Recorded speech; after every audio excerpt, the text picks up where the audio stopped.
Hi friends, రీసెంట్గా నేను ఒక జాబ్ క్రాక్ చేశాను. కంపెనీ నేమ్ వచ్చేసి ఫస్ట్ సోర్స్. నేను స్టెప్ బై స్టెప్ చెప్తాను, మీకు నచ్చితే మీరు కూడా అప్లై చేయండి. ఇది చార్ట్ ప్రాసెస్ జాబ్. మీకు జాబ్ రిక్రూట్మెంట్ ప్రాసెస్ ఏమిటో ఒక విషయంలో చెప్తాను. మొదట first round self introduction and basic aptitude test ఉంటుంది. ఇక్కడ మీ గురించి షార్ట్గా చెప్పాలి మరియు చిన్న చిన్న లాజిక్, మ్యాథ్స్, రీజనింగ్ ప్రశ్నలు వస్తాయి.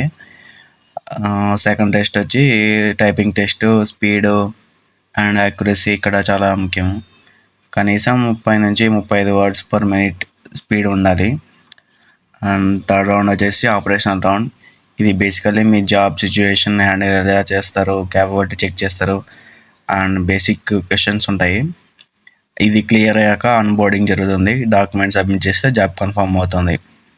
ఇక్కడ మెయిన్ ఇంపార్టెంట్ వచ్చి కమ్యూనికేషన్ స్కిల్స్. మీకు కొంచెం ఇంగ్లీష్ బాగా వచ్చేస్తే ఈ జాబ్ ఈజీగా క్రాక్ చేయొచ్చు. అండ్ మీకు ఇంకా కొన్ని విషయాలు కావాలంటే ఈ కంపెనీ గురించి నేను ప్రొవైడ్ చేస్తాను. కామెంట్ సెక్షన్లో మెన్షన్ చేయండి. నేను మీకు జాబ్ అప్లై లింక్ కూడా ప్రొవైడ్ చేస్తాను అందులో. Thank you friends. ఈ వీడియో యూజ్ఫుల్ అనిపిస్తే లైక్ అండ్ షేర్ చేయండి. ఇంకో ఇన్ఫర్మేషన్ కోసం సబ్స్క్రైబ్ చేయండి.